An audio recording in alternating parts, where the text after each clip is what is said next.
کلیجے پہ ہاتھ رکھیں، تنہائی میں کبھی سوچیں، ایمانداری سے بتائیں حوض کوثر پر حضور کو کیا منہ دکھائیں گے؟ سیدنا صدیق اکبر کو کیا منہ دکھائیں گے؟ سارے مومنوں کی ماں سیدہ عائشہ صدیقہ کو آپ کیا منہ دکھائیں گے جن پر یہ تہمت دھرتے ہیں، جن کے بارے میں یہ کہتے ہیں کہ جب ہمارا امام آئے گا تو نعوذ باللہ باہر نکالے گا اور حد جاری کرے گا، جو ابو بکر و عمر کے بارے میں کہتے ہیں کہ روضے سے نکال کے ان کو سولی پہ چڑھائے گا۔ ان کی بنیادی کتابوں میں یہ عقائد موجود ہیں، اور آپ ان کو جا کے جفیاں ڈالتے ہیں، ان کے ماتھے چومتے ہیں۔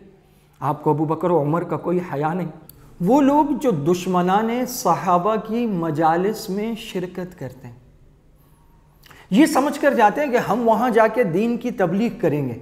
جن کو قرآن نہیں سمجھا سکا، جن کو حدیث نہیں سمجھا سکی، جن کو صحابہ نہیں سمجھا سکے کہ صحابہ کی سیرتیں ان کے سامنے ہیں، جو امام الانبیاء کے حرم کی شرم نہیں کرتے، جو قرآن کریم کی آیات کا غلط ترجمہ کرتے ہیں، ان اکرمکم عند اللہ اتقاکم، اس کا ترجمہ شہنشاہ نقوی نے یہ کہتے ہوئے کیا کہ اتقاکم کا معنی ہے تم میں سب سے زیادہ بزرگی اور شرافت والا وہ ہے جو بہت زیادہ تقیہ کرنے والا ہے۔ تقیہ کہتے ہیں جھوٹ کو، دھوکے کو، اپنے علاوہ دوسروں کو اپنے مذہب کے بارے میں دھوکے میں، فریب میں، لا علمی میں رکھنا، یہ تقیہ ہے۔ اللہ تعالیٰ فرما رہے ہیں زیادہ کرامت اور بزرگی اور شرافت والا اور مرتبے والا وہ ہے جو زیادہ تقوی والا ہے، وہ کہتا ہے زیادہ تقیہ کرنے والا ہے۔ ان کے ہاں لا ایمان لمن لا تقی لا، جس کا تقیہ نہیں اس کا ایمان نہیں، جو لوگوں سے اپنے مذہب کو چھپائے۔ اور مذہب کو چھپاؤ گے کیوں نہیں؟ جب صحابہ کو گالیاں دو گے، امہات المومنین کو گالیاں دو گے، قرآن کو محرف کتاب کہو گے، نماز الگ، اذان الگ، جنازہ الگ، حج الگ، زکوٰۃ کا سرے سے انکار، چھپانا تو پڑے گا۔ اور ان کی مجالس میں ہمارے لوگ جاتے ہیں اور یہ سمجھ کر جاتے ہیں کہ ہم دین کی تبلیغ کریں گے، ان سے اتحاد کس اتحاد کی بات کرتے ہو؟ جو قرآن پہ متحد نہیں، جو نبی کے حرم امی عائشہ پہ متحد نہیں، جو صحابہ پہ متحد نہیں، عشرہ مبشرہ پہ متفق نہیں، وہ تمہارے ساتھ کس چیز پہ متفق ہوں گے؟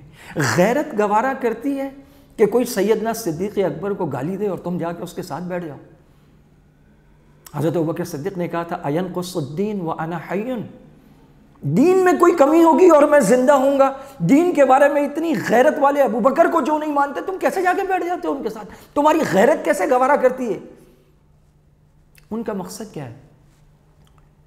انہیں شہداء کی قربانیوں نے، لازوال قربانیوں نے امت سے کاٹ کر الگ کر دیا۔ صاف پتہ لگ گیا یہ دشمنان صحابہ ہیں، یہ منکرین قرآن ہیں، یہ عقیدہ امامت کو ماننے کی وجہ سے منکرین ختم نبوت ہیں۔ اب لوگ انہیں کہتے ہیں یہ الگ ہیں، تو وہ چاہتے ہیں کہ آپ ان کے ساتھ آئیں، ان کے ساتھ بیٹھیں، گلے ملتے ہوئے، ایک دوسرے کو چومتے ہوئے، ایک دوسرے کے ساتھ بیٹھے ہوئے، آپ ان کے سٹیج پہ تقریر کرتے ہوئے۔ وہ کہتے ہیں دیکھو ہم امت کا حصہ ہیں، یہ بڑے بڑے علماء، یہ جماعتوں والے، تنظیموں، یہ تو ہمارے ساتھ کھڑے ہیں، یہ جو ہمیں غلط کہتے ہیں، ہمارے نظریات کو غلط کہتے ہیں، یہ ایک چھوٹا سا طبقہ ہے۔ حالانکہ امت کے ہر بڑے عالم نے، ہر بڑے امام نے، ہر متقی نے انہیں امت سے الگ لکھا ہے۔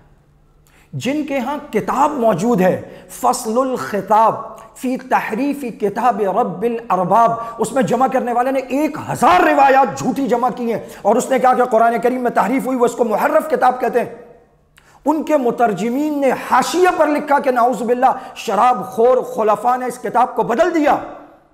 ان کے ساتھ جا کر بیٹھتے ہو، اور جب گلے لگے ہوئے، معانقہ کرتے ہوئے، ایک دوسرے کو چومتے ہوئے وہ تصاویر آتی ہیں، تو عام مسلمان جو آپ کی جماعت میں ہے، جو آپ کے ساتھ نماز پڑھتا ہے، جو آپ پہ بیعت کرتا ہے، جو آپ کے درس قرآن سنتا ہے، جو آپ کے پیچھے نماز میں، مسجد میں، دروس میں آتا ہے، جو رمضان میں، وہ پریشان ہو جاتا ہے۔ وہ کہتا ہے یار یہ بڑے بڑے علماء تو ان کے ساتھ بیٹھے ہوئے ہیں، پھر لوگ ان کو غلط کیوں کہتے ہیں؟ آپ کے صرف گلے ملنے سے، آپ کے صرف جانے سے، آپ کے صرف تصاویر کے آنے سے، آپ کے سوشل میڈیا پر ان کے ساتھ بیٹھے ہوئے ہونے سے ان کا موقف مضبوط ہوتا ہے، وہ تقیہ کی آڑ میں چھپ جاتے ہیں۔ اور جو لوگ ان کے خلاف جدوجہد کر رہے ہیں، ان کی قربانیوں کو آپ ضائع کرنے کی، شہداء کے خون کو رائع کرنے کی، اگرچہ لا علمی میں، لیکن آپ کوشش کر رہے ہیں۔ آپ ہزاروں شہداء کی قربانیوں کو اس طرح ضائع نہیں کر سکتے۔ آپ چٹانوں سے زیادہ موقف رکھنے والوں کے موقف کو جفیاں ڈال کے کمزور نہیں کر سکتے، اور وہ ہوگا بھی نہیں، لیکن آپ کا نام ان لوگوں کے صف میں لکھا جائے گا جو کراچی کی سڑکوں پر علل اعلان اسپیکر میں، جبکہ لائیو ٹیلی ویژن پر چل رہا تھا، انہوں نے سیدنا ابو سفیان اور حضرت امیر معاویہ رضی اللہ تعالیٰ عنہ پر لعن کیا، اس کی ویڈیوز موجود ہیں۔ آپ ان کے ساتھ کیسے کھڑے ہو سکتے ہیں؟ کلیجے پہ ہاتھ رکھیں، تنہائی میں کبھی سوچیں، ایمانداری سے بتائیں، حوض کوثر پر حضور کو کیا منہ دکھائیں گے؟ سیدنا صدیق اکبر کو کیا منہ دکھائیں گے؟ سارے مومنوں کی ماں سیدہ عائشہ صدیقہ کو آپ کیا منہ دکھائیں گے جن پر یہ تہمت دھرتے ہیں، جن کے بارے میں یہ کہتے ہیں کہ جب ہمارا امام آئے گا تو نعوذ باللہ باہر نکالے گا اور حد جاری کرے گا، جو ابو بکر و عمر کے بارے میں کہتے ہیں کہ روزے سے نکال کے ان کو سولی پہ چڑھائے گا۔ ان کی بنیادی کتابوں میں یہ عقائد موجود ہیں، اور آپ ان کو جا کے جفیاں ڈالتے ہیں، ان کے ماتھے چومتے ہیں۔ آپ کو ابو بکر و عمر کا کوئی حیا نہیں۔ خدا کے لیے شہداء کی قربانیوں کو ضائع مت کرو، جنہوں نے اس پہ جانیں دی ہیں، جنہوں نے اس پر زندگیاں لٹائی ہیں، جو انہوں نے جیلوں کو آباد کیا، زندانوں کو آباد کیا، ٹارچر سیلوں کو آباد کیا، رسیوں کو چومتے ہوئے دار و رسن پہ جھول گئے، ان کی قربانیوں کو ضائع کرنے کی کوشش کرتے ہیں۔ خدا را ایسا مت کرو، مسلمانوں کے دلوں کو زخمی مت کرو۔ وآخر دعوانا ان الحمد للہ رب العالمین۔